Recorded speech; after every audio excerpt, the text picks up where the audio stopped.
Un cordial saludo a todos los oyentes de Radio María. Un día más, con la gracia del Señor, proseguimos el comentario del Catecismo de nuestra Madre la Iglesia. Hoy comenzamos la explicación del segundo mandamiento. Hemos dedicado bastantes programas a la explicación del primero, amarás a Dios sobre todas las cosas. El segundo mandamiento se explica a partir del punto 2142. No tomarás el nombre de Dios en vano. Se nos traen aquí a colación dos textos, Éxodo 27, que también está repetido en Deuteronomio 5:11, no tomarás en falso el nombre del Señor tu Dios. De ahí ha tomado literalmente la Iglesia pues la formulación del segundo mandamiento, no tomarás el nombre de Dios en vano. Y también se nos cita un texto del Nuevo Testamento de Mateo 5, 33, 34. Se dijo a los antepasados, no perjurarás o no jurarás en falso, pero yo os digo que no juréis en modo alguno, ¿no? Unas citas de la Sagrada Escritura para introducir, por lo tanto, el segundo mandamiento. Creo que también, antes de leerlo y entrar en materia, es bueno que hagamos una reflexión de que, evidentemente, el primer mandamiento y el segundo mandamiento pues tienen una interrelación muy estrecha, ¿no? Decíamos que de los 10 mandamientos, los 3 primeros hacen referencia a la relación con Dios.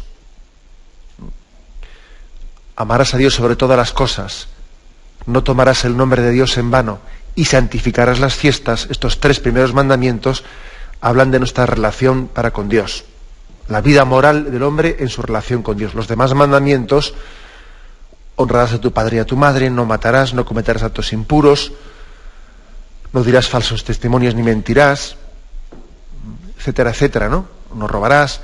Todo el resto de los mandamientos hacen referencia a nuestra relación pues, con el prójimo y con nosotros mismos, ¿no?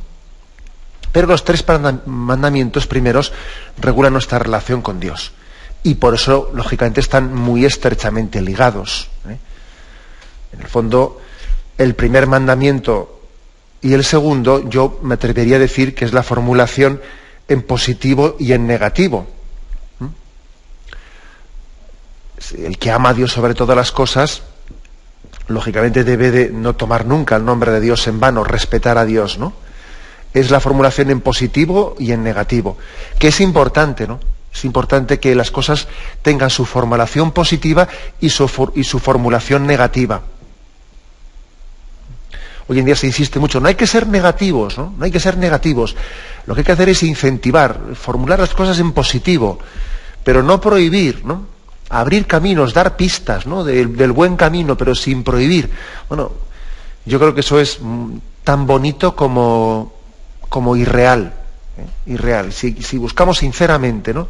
Si buscamos sinceramente la verdad, bueno, la verdad tiene una formulación en positivo y tiene unas consecuencias en negativo. Y yo creo que tampoco no hay que tenerle miedo a esa formulación en negativo. Es verdad que yo creo que sería demasiado corto el que las cosas únicamente se formulen en negativo. Pues no tomarás el nombre de Dios en vano. Si nuestra relación con Dios se basase exclusivamente en el segundo mandamiento, en el no tomar el nombre de Dios en vano, insistiendo de entrada, en primer momento, ¿no? en el santo temor de Dios, pues posiblemente estaríamos haciendo una imagen de Dios pues limitada, deformada, porque si la primera noticia que se nos da de Dios es el cuidado en cómo te relacionas con Él, ten cuidado de no ofenderle. Si esa sería la primera noticia que se nos diese de Él, ciertamente tendríamos el peligro de deformar su imagen. No, la primera noticia que se nos da de Él en los mandamientos no es cuidado con tomar su nombre en vano, cuidado con no respetarle. No, la primera noticia que se nos da de Él es que es Padre y que nos ama. Y nosotros tenemos que amarle sobre todas las cosas. Así de claro, ¿no? O sea, es decir, si la primera formulación no es negativa, luego se extraen las consecuencias en negativo, ¿no? Pero la primera formulación es en positivo, ¿no? ama a Dios sobre todas las cosas, como consecuencia de que Él te ama incondicionalmente. El amor de Dios es gratuito, ¿no? Como muchas veces me habéis escuchado en este programa, el amor de Dios es gratuito, pero no es barato.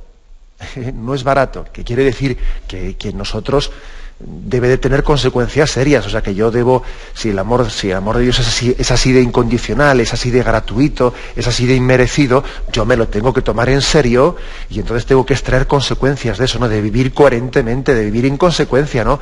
De respetar su nombre, entonces no es barato en el sentido de que le quito importancia, ¿no? No.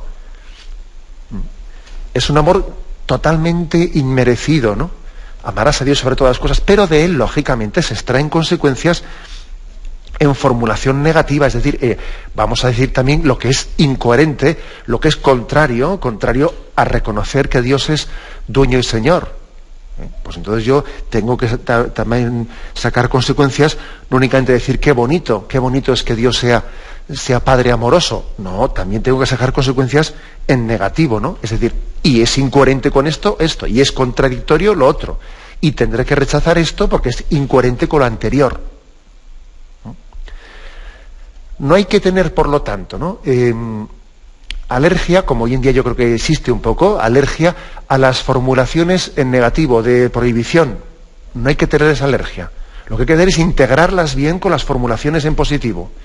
Fijaros cómo los primeros cristianos, cuando se acercaban ya al bautismo, hacían una profesión de fe en la que rechazaban lo que era contrario a Jesucristo y luego afirmaban, ¿no? Afirmaban a Jesús. Por aquello de no podéis servir a dos señores. Si sigues a Cristo tienes que saber a qué renuncias. Para decir sí a Cristo hay que decir no al mundo. No al mundo entendido como, pues como el Evangelio de San Juan habla del mundo, ¿no? Lo que es contrario a Jesucristo. Vosotros no sois de este mundo. Y los primeros cristianos así hacían su profesión, su adhesión a Cristo en el bautismo, y nosotros la hacemos así. Rechazamos, ¿no?, las tentaciones del mundo, las seducciones del mundo, para adherirnos a Jesucristo. Entonces, digamos dos cosas. Tan peligroso sería hacer una presentación del cristianismo en un lenguaje meramente negativo o prioritariamente negativo, como también peligroso sería el hacer una presentación del cristianismo en un lenguaje, sí, muy positivo, muy bonito, pero del que no se extraen consecuencias concretas. Entonces yo, ¿a qué me comprometo a rechazar, etcétera? El primer mandamiento, pues, tiene una formulación positiva, ¿no? Amarás a Dios sobre todas las cosas. Y el segundo mandamiento extrae las consecuencias de lo primero. No tomarás el nombre de Dios en vano, respetar el santo temor de Dios, respetar a Dios y quitar de nuestra vida todo aquello que es contrario a ese espíritu de adoración. Esta precisión creo que es importante. También a mí me llama la atención qué similitud tan grande hay en cómo comienzan los mandamientos y cómo comienza el Padre Nuestro, si os fijáis. Es curioso, hay muchas similitudes. Fijaros que en el Padre Nuestro hay 7 peticiones, ¿no? No voy a entrar ahora en esto, claro. El catecismo lo explica en la 4ª parte del catecismo, que si Dios quiere tendremos también ocasión de llegar a ella cuando concluyamos con los mandamientos. Pero ahora únicamente me fijo en una cosa, que curiosamente de las 7 peticiones del Padre Nuestro parece que comienzan como los mandamientos, ¿no? Padre nuestro que estás en el cielo, santificado sea tu nombre. Venga a nosotros tu reino. Y luego ya va haciendo las peticiones más de nuestras necesidades, ¿no? Danos el pan de cada día, perdónanos como perdonamos, no nos dejes caer en la tentación, líbranos del mal. Es decir, va pidiendo las necesidades que tiene el hombre. Pero el Padre Nuestro ha comenzado por la adoración de Dios. Santificado sea tu nombre. Lo primero que ha hecho el Padre Nuestro, antes de pedir por nuestras necesidades, es que el hombre sea glorificador de Dios. Santificado sea tu nombre. Que Dios sea bendecido, que Dios sea alabado. Qué similitud tan grande, si os fijáis, pues por la forma en la que tienen los mandamientos de comenzar, ¿no? amarás al Señor tu Dios con todo tu corazón. No tomarás el nombre de Dios en vano, ¿no? Y luego ya comienza pues a regular el resto de nuestra vida moral, ¿no?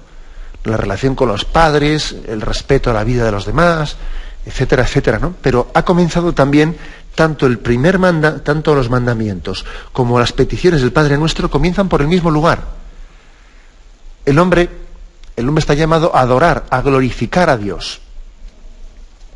De las dos finalidades, ¿no?, que tiene el hombre, que es dar gloria a Dios y santificar nuestra vida. La vida del hombre tiene este razón de ser, ¿no?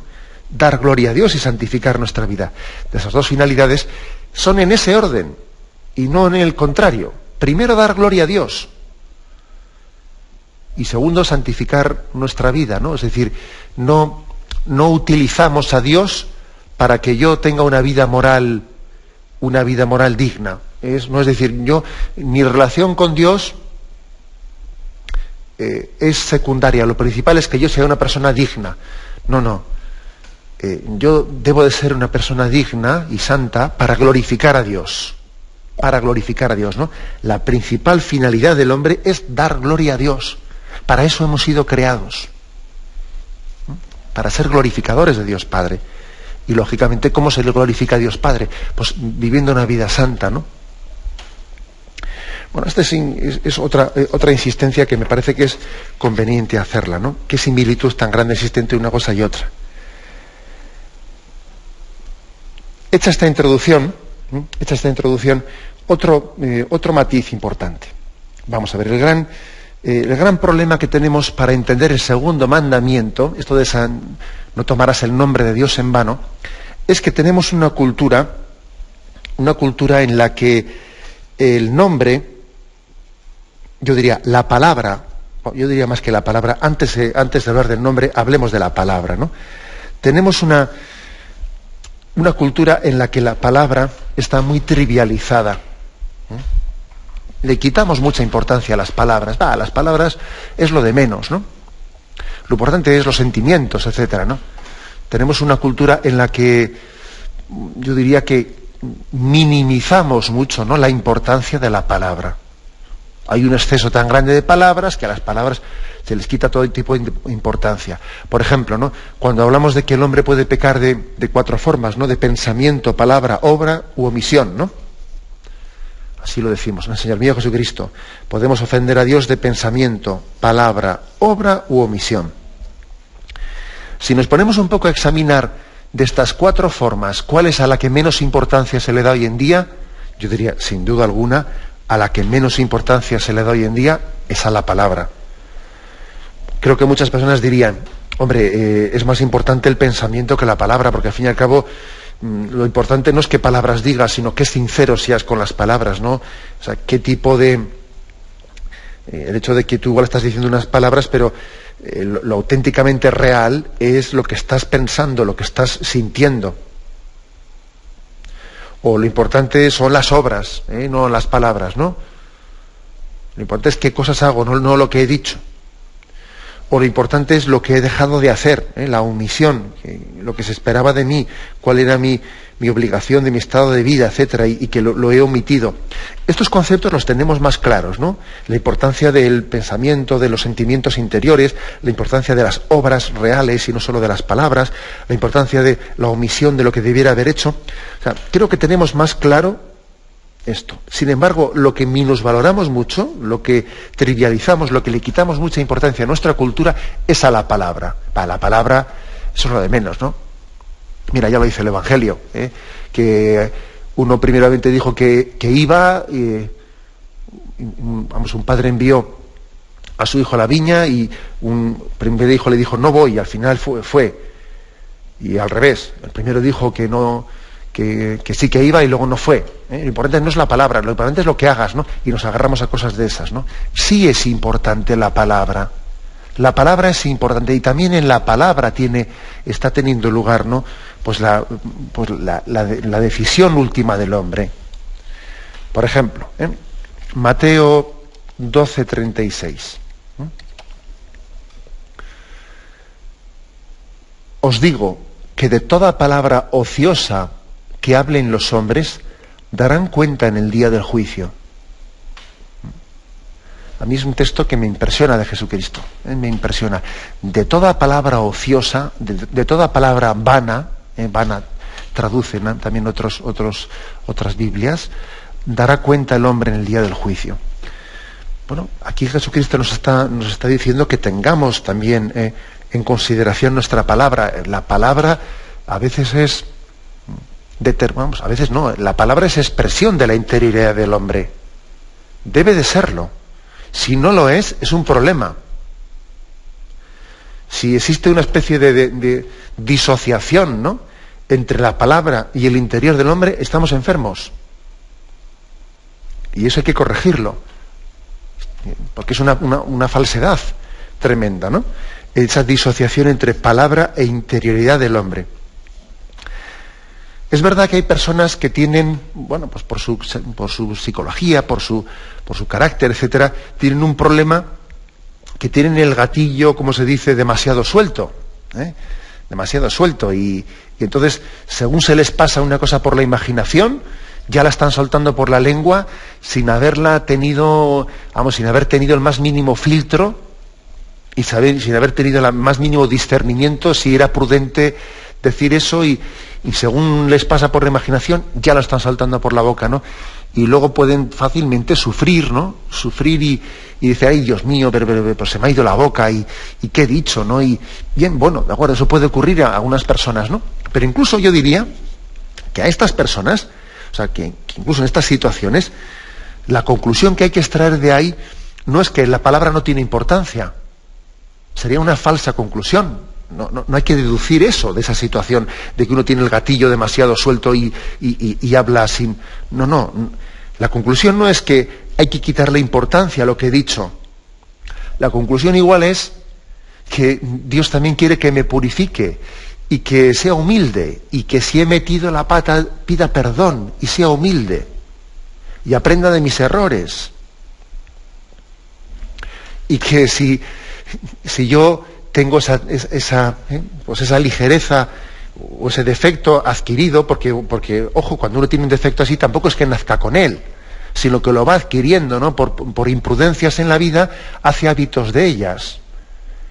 Cuando un error, un defecto, un pecado, pues se va reiterando, ¿no?, de una manera continua, se hace hábito de él, y entonces sí puede haber factores psicológicos, pero también puede haber factores morales, y entonces uno tiene que darle importancia a esto. O sea, ojo, por lo tanto, con nuestra cultura, que le quitamos importancia a las palabras. Le quitamos todo tipo de importancia, ¿no? Hoy en día decir burradas es que suena hasta gracioso. Muchas veces se dicen burradas auténticas. Mira qué gracioso, es un signo de confianza, ¿no? Hoy en día se llegan a decir insultos como signo de confianza con una persona, que si se hubiesen dicho hace 20 años, el otro se hubiese ofendido y le hubiese dado 2 tortas. Sin embargo, hoy en día, me llama la atención ver que 2 personas se saludan insultándose. No quiero poner ejemplos porque, la verdad es que nos chirría, ¿no?, estar aquí soltando palabrotas, pero yo lo he observado, que hay personas que se saludan diciéndose auténticas insultos, pero son insultos en un tono cariñoso, que quiere ser como el tono cariñoso del insulto, quiere distinguirlo, ¿no? Que no te he dicho un insulto, pero no con intención de ofenderte, sino con intención un poco de tener contigo una especie de complicidad así. Pero vamos, es que es una trivialización de la palabra. Es una trivialización de la palabra que es muy grave. Es muy grave porque supone pues hacernos cómplices de una cultura en la que el interior y el exterior del hombre están como fracturados, ¿no? Están como fracturados. Y esto además no ocurre únicamente con la palabra, ocurre con muchas cosas. Por ejemplo, con la sexualidad. Bueno, una cosa son mis sentimientos de amor, que eso lo llevo dentro, y otra cosa es lo que hago con mi cuerpo por fuera, con el sexo, que eso no tiene nada que ver, ¿no? Yo puedo tener pues unas relaciones sexuales, pero eso no quita nada que yo en mi interior ame a mi mujer, ¿no? Porque parece que, bueno, una cosa, lo de fuera no quita lo de dentro. Pero qué barbaridad, ¿no? Sí, pero esa barbaridad hemos llegado a ella porque estamos en una cultura en la que se ha hecho como una fractura entre lo interior y lo exterior. No, yo puedo, vamos, correrme una juerga exteriormente, o emborracharme una noche, y eso no quita nada para que yo sea una persona honesta. Que, oye, pues una noche la tiene cualquiera, ¿no? Pero vamos, eso no quita nada a mí, que yo interiormente tengo las cosas claras, ¿no? O sea, como si no hubiese unión, ¿no?, entre las opciones interiores del hombre y las acciones exteriores que hacemos, ¿no? Lo mismo pasa con la palabra. O sea, uno puede decir burradas, ¿no? Hablar y hablar y no sabe ni lo que está diciendo, ¿no? Y decir burradas y insultos y dice, no, bueno, pero bueno, eso son palabras, ¿no? Es un desahogo, como si fuese un tubo de escape, pero eso no quita que yo interiormente, pues, pienso lo que pienso y tal. Eso supone una distorsión increíble en el hombre, que encima la damos por buena, una falta de unidad interior. Es imposible ser así un hombre de palabra. Claro, eso no es un hombre de palabra, ¿no? Es todo lo contrario a ser un hombre de palabra. Lo que es un bocazas.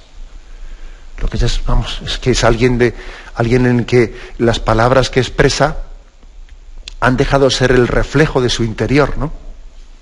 Habla por hablar, habla por no callar. Ese es un drama de nuestra cultura, la disociación tan grande que existe entre el interior, el pensamiento del hombre y el exterior, ¿no? He puesto el ejemplo de cómo entre esas cuatro formas de pecar, ¿no? Pensamiento, palabra, obra y omisión. Estoy convencido que de estas cuatro nos parece, cuando las analizamos, ¿no?, entre nosotros, nos parece que la menos importante son las palabras. No, las palabras tienen importancia. Y ese texto que os he puesto, Mateo 12:36, a mí me hace pensar mucho. De toda palabra ociosa, de toda palabra vana, daremos cuenta ante Dios. O sea, no hablemos por hablar, no hablemos por hablar. Seamos conscientes de que las palabras tienen valor, y expresan una realidad, ¿no? La palabra tiene que estar referida a una realidad y es expresión de la realidad.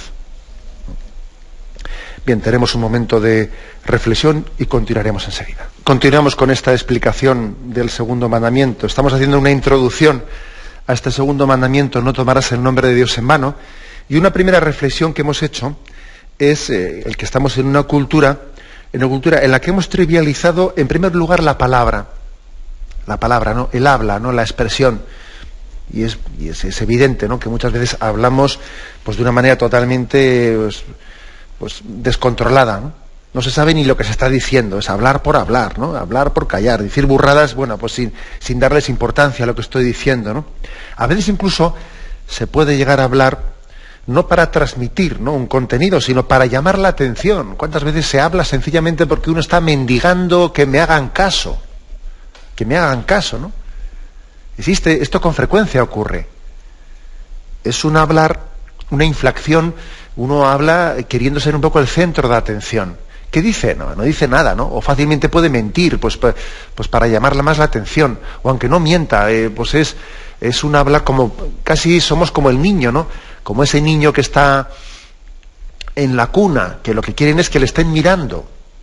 Y si te vas, se pone a llorar, porque lo que quiere es que alguien se fije en él, ¿no?, y que esté cerquita de él. Ojo, que los mayores a veces actuamos parecido, ¿no? Es hablar por llamar la atención, ¿no?, por ser el centro, no por expresarte, no por decir lo que debo de comunicar a los demás, sino mendigamos afectividad y muchas veces cuando queremos ser atendidos por los demás, ¿no? Existe todo este riesgo, ¿no? Ese que decía antes, de tener un gatillo demasiado suelto, de expresar las cosas. Todo esto debe ser purificado, ¿no? Los cristianos nos tenemos que poner en camino de purificación y caer en cuenta de que todo esto es una expresión de la fractura interior que hay en el hombre, que el hombre está interiormente fracturado por el pecado, que hay una disociación entre interioridad y exterioridad del hombre, y tenemos que irla sanando. La gracia tiene que ir sanando, ¿no? La gracia tiene la capacidad no solo de perdonar, sino de conjugar interiormente el interior y el exterior del hombre, ¿no? Bien, también hay otra característica. Sí, he dicho que esta cultura nuestra, ¿no?, ha trivializado la palabra. pues como es normal, también ha trivializado el nombre que damos a las cosas, el nombre que damos a las personas, lo hemos trivializado, ¿no? Evidentemente lo hemos... Pues hoy en día es curioso cómo van cambiando las modas de poner nombres a las personas, ¿no? Hoy en día, pues, cuando alguien hablamos de esto cuando explicamos el tema del bautismo, aquí en el catecismo, ¿no?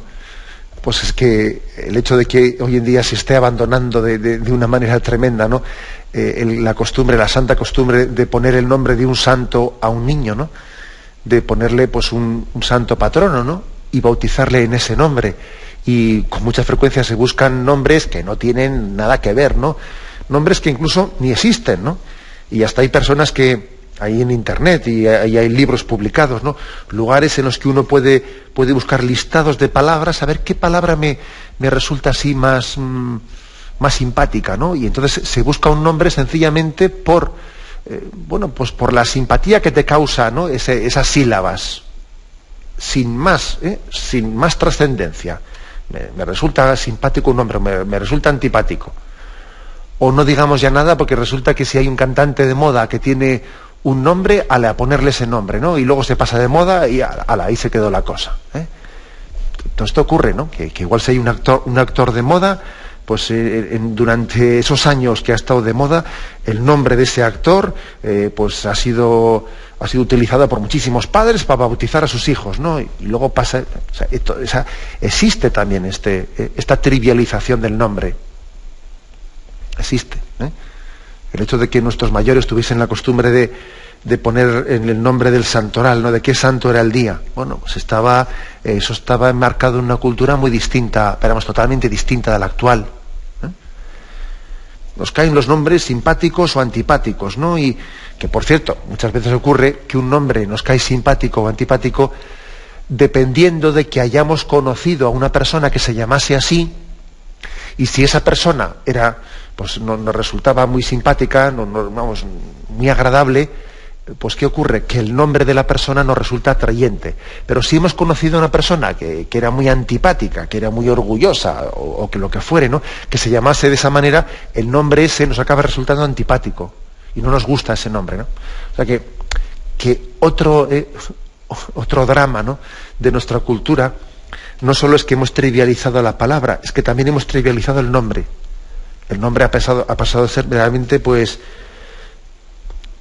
insignificante, ¿no? O sea, no significa nada objetivamente. Lo que significa más bien es tus gustos subjetivos. Tus gustos subjetivos, no significa nada más, ¿eh? Es también otro signo de la disociación, ¿no? Entre lo exterior y lo interior. Es un mero gusto subjetivo.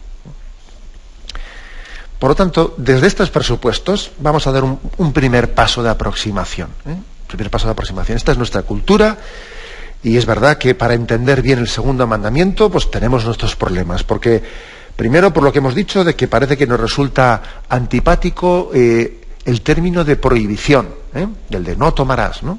Pero como decíamos, hay que integrar la prohibición en la formulación positiva: amarás a Dios con todo tu corazón. En segundo lugar, porque hemos trivializado mucho la palabra, ¿no? Parece que lo importante es lo que llevo dentro, no lo que digo por la boca. No, también es importante lo que digo por la boca, y tiene que ser expresión del interior. Y en tercer lugar, porque el mismo nombre es una cuestión absolutamente subjetiva, ¿no? Nuestra cultura es una cuestión de gustos personales. No, claro, pero también ese es un problema que nosotros nos hemos creado. Bien, pues en ese contexto, ¿no? Cuando se dice no tomarás el nombre de Dios en vano, si nos acercamos a la Sagrada Escritura, allí podemos entender que el nombre, lejos de ser una designación convencional, expresa para el hombre del Antiguo Testamento el papel que Dios nos ha dado en esta vida. De hecho, en el libro del Génesis aparece como Yahvé, como Dios, pone nombre a las criaturas, les pone nombre, y designa a los astros por su nombre. Más todavía, le encarga a Adán dar nombre a los animales. Y dar nombre a los animales es tener, ¿no?, una cierta autoridad sobre ellos. Tú les pondrás nombre. Es importante, ¿no? También también Yahvé le da a Adán y a Eva y a sus descendientes la capacidad de nombrar los lugares. Y al nombrar los lugares está también con ello manifestando qué significación han tenido esos lugares, ¿no?, en la historia de la salvación. Incluso también los nombres de los hombres, de los descendientes de Adán y Eva, ¿no?, son nombres que van a tener, pues, una significación. Por ejemplo, ¿no?, uno pues, mira en Génesis 27:36. Jacob, que sabéis que Saúl y Jacob tuvieron ante su padre anciano Isaac, tuvieron esa competencia de quién entre ellos recibía su bendición, y Jacob suplantó, ¿no?, a su hermano Esaú, y haciéndose pasar por él, por el primogénito, recibió esa bendición de Isaac, ¿no? Jacob significa el suplantador, es la etimología de la palabra Jacob, es decir, que el nombre es un significado incluso etimológico de la persona, de cuál ha sido su vida, de cuál ha sido su actitud. El nombre designa a la persona, define su vida, ¿no? Y eso en toda la Sagrada Escritura, vos veis que está continuamente reiterándose, ¿no? Los nombres significan a la persona. Pues, por ejemplo, ¿no?, Salomón, amado de Dios, etcétera, etcétera, ¿no? Los nombres tienen ese significado. El nombre es la persona misma. Es la persona misma. Actuar sobre el nombre es tener influjo sobre el ser mismo. Por eso hay que respetar el nombre, porque si no respetas el nombre, no respetas a la persona. Incluso de aquí se deriva que en el Antiguo Testamento, incluso el empadronamiento puede significar una forma de esclavizar a las personas, ¿no? Tener controlados sus nombres. Tener controlados sus nombres. Segundo libro de Samuel, en el capítulo 24, podéis ver allí, lo hemos leído estos días en el oficio, ¿no? Allí se ve cómo David es reprendido por Yahvé, es castigado por Yahvé por haber caído en la tentación de querer empadronar a los israelitas, ¿no?, de querer tener controlados sus nombres. Y Yahvé le dice: a ti no te has dado controlar esos nombres, ¿no? Es un signo como de poder, así les tengo controlados, y así les cobro impuestos, y así les no sé qué, ¿no? Y Yahvé dice: no controle sus nombres, ¿no? Bueno, es el significado que tiene en el Antiguo Testamento, ¿no?, la palabra nombre. Fijaros hasta qué punto llega el respeto por el nombre. Cambiar a alguien el nombre es como darle una nueva vocación en la vida, una nueva vocación. Eso también lo vemos en el Nuevo Testamento, cuando Jesús le cambia el nombre a Simón y le dice: tú eres Pedro, y sobre esta piedra edificaré mi iglesia, ¿no? Y a Simón le cambia de nombre. Hasta ahora era Simón, pero yo ahora te voy a llamar Kefas, piedra, porque tú ahora vas a ser, a partir de ahora, yo te doy una vocación de ser piedra en la iglesia. Y le cambia el nombre. Y el nombre, no porque no me gusta el anterior, como hacemos nosotros, ¿no? O voy a cambiar de nombre porque el anterior no me gusta. No, es que claro, es que tenemos una cultura totalmente subjetiva y superficial. Jesús le cambia el nombre a Pedro porque le da una nueva vocación de ser piedra, ser roca. Así también lo podemos ver en otros pasajes, cuando, por ejemplo, Yahvé cambia el nombre de Abraham. Ya no es Abraham sino Abraham, etcétera. Lo tenéis en Génesis 17:5, ¿no? Bueno, dando un paso más, hay que decir que el nombre de Dios, conocer el nombre de Dios, ha supuesto pues verdaderamente una gracia que en el Antiguo Testamento se ha ido paulatinamente recorriendo un camino largo hasta llegar a la cumbre del Horeb, donde Dios reveló su nombre a Moisés. Antes que ese momento en el que Dios revela su nombre, pues primeramente hay que decir que los israelitas designaban a Dios mismo sin conocer su nombre. Le designaban como el Dios de sus mayores, el Dios de Abraham, el Dios de Isaac, el Dios de Jacob. hablaban de él en esos términos, porque Dios pues era tan misterioso que ellos no podían, ¿no?, poder llamarle con su nombre.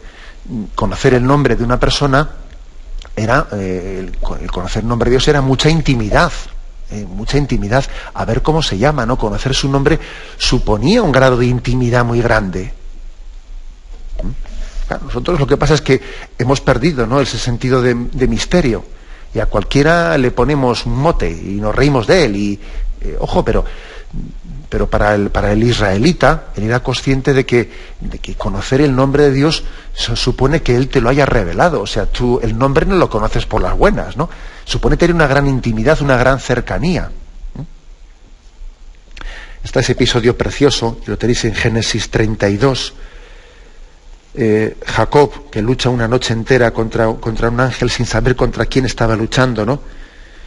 Y por la mañana, cuando ya amanece, le pide que le bendiga, ¿no?, antes de soltarle, porque estaban agarrados luchando toda la noche, y le pregunta: ¿cuál es tu nombre? Y el ángel le dice: ¿por qué me preguntas mi nombre? Y no se lo revela, ¿no? La imagen también de que lo misterioso de Dios no puede ser tan fácilmente descubierto, ¿no? O, por ejemplo, al padre de Sansón se le comunica sencillamente que Dios es maravilloso, etcétera, con un epíteto, pero sin llegar a descubrir el nombre, sino en todo caso poniéndole calificativos, ¿no? Calificativos de misterioso, maravilloso, grandioso, pero no poniendo el nombre propio, sino poniendo adjetivos únicamente, ¿no? Hasta que llega el momento de la revelación, de la revelación del nombre, que es en el Horeb. Dios se lo revela a Moisés. Para eso ha ido preparando al pueblo de Israel, le ha sacado de la esclavitud, Y la fórmula empleada para expresar el nombre es esta, ¿no? Yahvé, yo soy Yahvé, yo soy el que soy. Yo soy lo que soy. Es como el nombre propio de Dios, ¿no?, de Yahvé. Yo soy el que soy.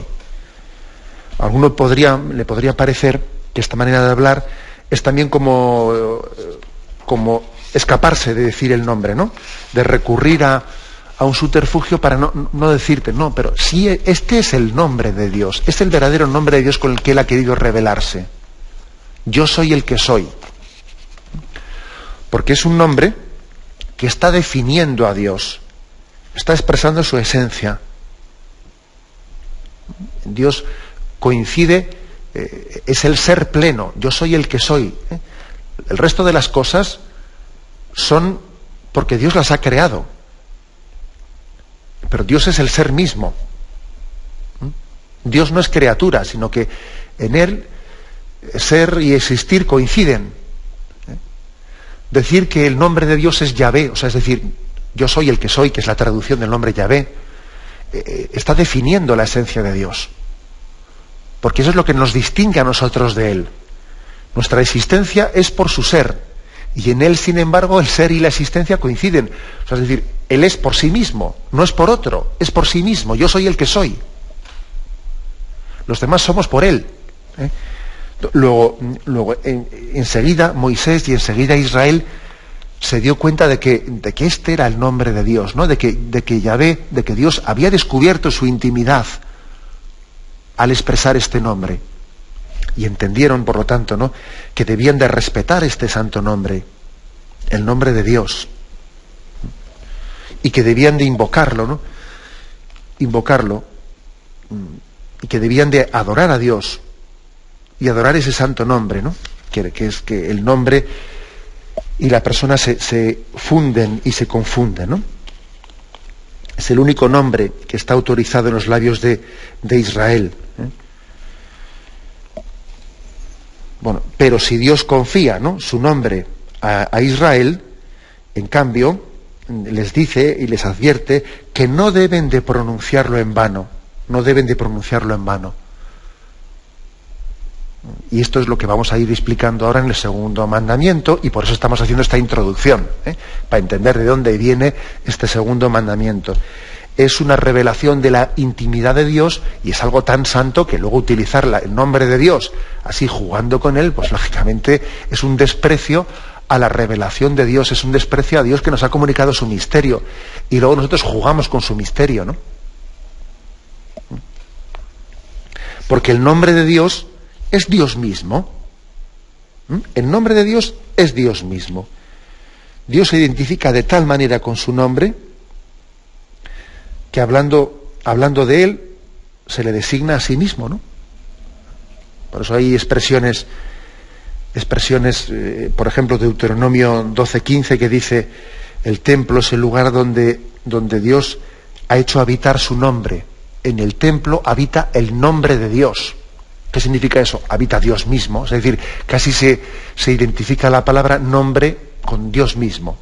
En el templo habita el nombre de Dios. Hombre, habita Dios. Este templo lleva su nombre, o sea, Él está en ello, ¿no?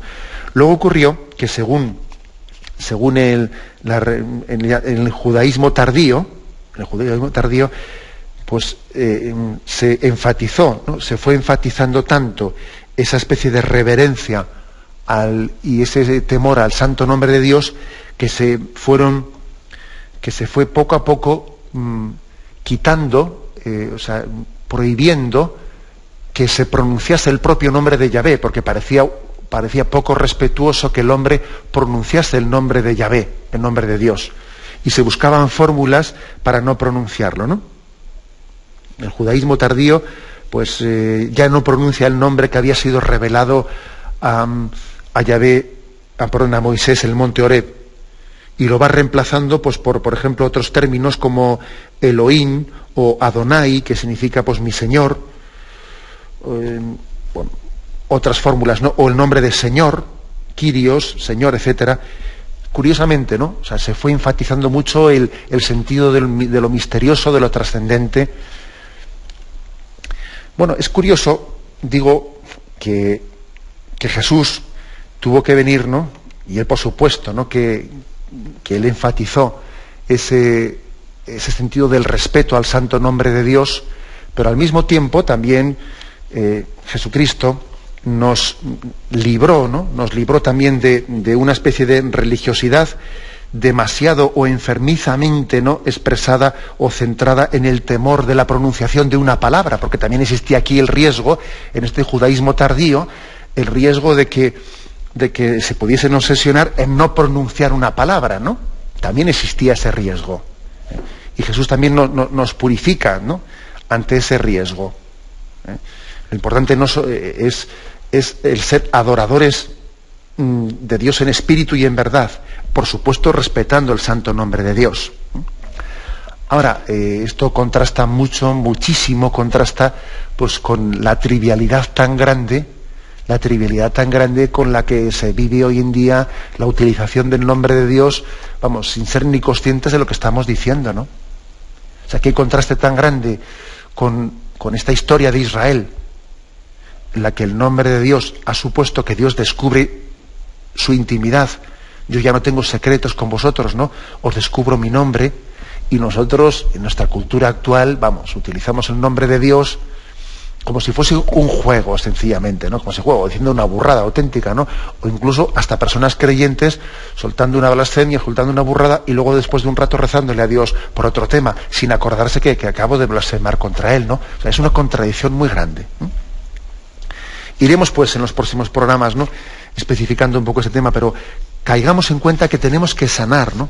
Sanar en nosotros tantas huellas que está dejando esta cultura nuestra tan banal, tan trivializante, ¿no? Que ha quitado importancia a la palabra, que ha quitado importancia al nombre, ha quitado importancia al respeto al nombre de Dios, ¿no? Tenemos que sanarnos de eso, ¿eh? Que el Señor nos conceda, ¿no?, esa gracia de irnos sanando para que seamos hombres más interiores, para que nuestra palabra sea expresión de nuestro corazón y estén unidas, ¿no?, palabra y corazón, y no estemos disociados, etcétera. Tenemos que ir pidiendo esa gracia y así de esta manera damos comienzo, ¿no?, a la explicación de este segundo mandamiento. Ahora damos paso a la intervención de los oyentes. Podéis llamar para formular vuestras preguntas al teléfono 917-107-700. 917-107-700. Sí, buenos días, ¿con quién hablamos? Sí, buenos días. Buenos días, sí, escuchamos. Sí, con Eduardo de Valencia. Adelante, Eduardo. Bueno, hablando del Dios y su significado y el valor que tiene esa palabra, yo cuando oigo a alguien, no sé, blasfemar o decir algo de Dios, pues, no sé, le mataría, entre comillas. Sin embargo, yo cuando me enfado, pues lo primero que viene a la boca es decir blasfemia. Sin embargo, siempre estoy pidiendo y rezando a Dios, y cuando me enfado, pierdo control. Eso era, gracias. Si puede explicarme, a ver, por qué hago eso. De acuerdo. Gracias. Bueno, es curioso, ¿no? Yo creo que de esa experiencia que dice el oyente, pues bueno, pues tiene que... El hecho de que veamos tan claro, ¿no? Cuando objetivamente hablando, pues no ve que alguien, que un compañero suyo está soltando una blasfemia, pues le llena de coraje interior, ¿no? Dice, qué barbaridad, ¿no? Y sin embargo, luego, cuando él tiene un momento de enfado, ve que tiene un riesgo muy grande de ser él que diga esas burradas que antes ha visto que las diga su hermano, ¿no? Y cómo se explica, ¿no? Esa incoherencia, ¿no? Pues yo creo que la primera conclusión que tiene que extraer de esto es, bueno, primero, ser humilde, ¿no? A la hora de juzgar a los demás, ¿no? Pero también caer en cuenta de que tenemos, o sea, las reacciones coléricas son unas ocasiones en las que el hombre puede pecar mucho más fácilmente. Las personas que son impetuosas, las personas que son coléricas, ¿no? Pues el demonio, hay que decir claramente que a cada uno se le aprieta por allí por donde ve que el zapato le puede hacer más daño, y entonces por ahí ve que es más vulnerable, ¿no? Y es más fácil a una persona colérica pues hacerle caer en el pecado de la blasfemia que a una persona que es más templada. Y el demonio se sirve de las tendencias coléricas del hombre para que después sus acciones sean mucho más desequilibradas. Tengamos en cuenta eso. Es frecuente. Es frecuente que hay pecados más que se sirven en frío, digamos. Hay pecados que suelen ser mucho más fríos, como puede ser pecados de de avaricia, o etcétera, etcétera. Pero hay otro tipo de pecados que para que seamos tentados y que caigamos en ellos, el demonio se sirve de nuestra visceralidad, de nuestra visceralidad. Por eso es tan importante el que a veces se diga que hay que contar siempre hasta 10, que hay que ir educando nuestra impulsividad, no dejarnos llevar de reacciones primeras, mortificar nuestra tendencia muy ansiosa, pues en esa especie de reacciones no suficientemente meditadas. O sea, es muy importante educar nuestra impulsividad. Esto nos ayudará para muchas cosas, pero también para controlar la boca, ¿no? Y también para poder controlar pues un riesgo de blasfemias y de palabras indebidas, ¿no? Tenemos que mortificar en serio, ¿no?, nuestra tendencia impulsiva, ¿no? Adelante, damos paso a un nuevo oyente. Buenos días. Buenos días. Sí, le escuchamos. Mire, yo es sobre ayer. Es una pregunta, algo sobre el cielo. Jesús está en el cielo en cuerpo y alma, o sea, como nosotros, en cuerpo. Pero luego estará también Dios, ¿no? Sí, Padre. Sí, se refiere a Dios Padre usted, o... No, a ver si me entiende. Jesucristo viene a la tierra, Jesús, el niño Jesús, luego es Jesucristo, bien, muere, está en el cielo porque ha resucitado. ¿Y el Padre? De acuerdo, vamos a ver. Y otra cosa, mire, monseñor, un día yo le oí hace bastante tiempo, pero casi nunca me da antena, que había que dar, es una frase preciosísima de uno de los grandes escritores del siglo XV, que es dar al César, no era, si no obedecer a alguien tengo que dar mi dinero al... Y claro, es que no me acuerdo y quería yo coger eso para tenerlo en mi mente. ¿No recuerda usted que lo comentó? Bueno, de acuerdo, le comento por la radio. La verdad es que a lo segundo no sé exactamente a lo que se refiere y no voy a conjeturar porque igual hacemos un poco el indio, como se dice. Pero con respecto a la primero, bueno, yo sí creo entender lo que ha dicho el oyente. Hombre, la persona de la Santísima Trinidad que se ha encarnado es la segunda, ¿no? Es el Verbo, por lo tanto, en cuerpo y alma, quien está en el cielo es Jesucristo, ¿no? El Padre no se ha encarnado, el Espíritu Santo no se ha encarnado, luego el Padre y el Espíritu Santo son espíritu puro, y así, ¿no? Y así comparten esa misma naturaleza espiritual con el Verbo, con Jesucristo, ¿eh? Tanto el Padre, el Hijo como el Espíritu Santo, las tres personas de la Santísima Trinidad, comparten la única, ¿no?, naturaleza divina espiritual. Solo que la segunda persona, el Verbo, además de esa naturaleza divina espiritual, ha asumido pues su naturaleza humana, su humanidad. La segunda persona del Verbo, no el Padre y el Espíritu Santo. Quiero entender eso. Que creo que esta era la pregunta que formulaba el oyente. Adelante, vamos a pasar a un siguiente oyente. Buenos días. Sí, buenos días, padre. Buenos días, sí. Mire, yo le quiero hablar sobre la blasfemia, porque realmente me hiere tan profundamente. Y entonces, pasando al lado de un grupo de jóvenes, o escuchando una conversación de jóvenes, o un día que pasé por un instituto en el recreo de los jóvenes, bueno, dicho finamente, la sagrada forma es cada dos palabras eso, cada dos palabras. Y la otra más gorda, que es me ensucio en Dios, pues eso lo oyes cada triquitra, que yo digo, y yo a veces les corrijo. Bueno, el día ese del instituto, un chico me dijo, este es un país libre y podemos decir lo que queramos. Eso fue la contestación. Y yo digo, me hiere tan profundamente, y a veces se lo digo cuando les corrijo. Y digo, pero es que, ¿por qué no se habla de ello? Porque yo me acuerdo de pequeña, incluso en las estaciones, que había una placa que decía, la ley prohíbe la blasfemia, pero ahora ni en las homilías ni en ningún sitio nadie corrige eso. Pero es que los jóvenes, en algún sitio como en el País Vasco, pues he oído que lo cambian por ostras. Bueno, pues ostras, vale. Pero realmente me llama la atención que no se corrija. Pues sí, la verdad es que es cierto, ¿no? Que igual también yo creo que podemos dar como por perdida la batalla, y sin embargo estamos llamados, ¿no?, a no dejar de caer en cuenta a los que nos rodean de la gravedad objetiva, ¿no?, de la gravedad objetiva que tiene la blasfemia. Creo que es importante también que las correcciones busquemos la forma de hacerlas las que puedan ser más eficaces posibles, ¿no? Yo creo que valen mucho más las correcciones que se hacen en privado que en público, porque cuando se corrige a una persona en público, muy humilde tendría que ser para que recibiese esa corrección en público y la reconociese delante de otras personas.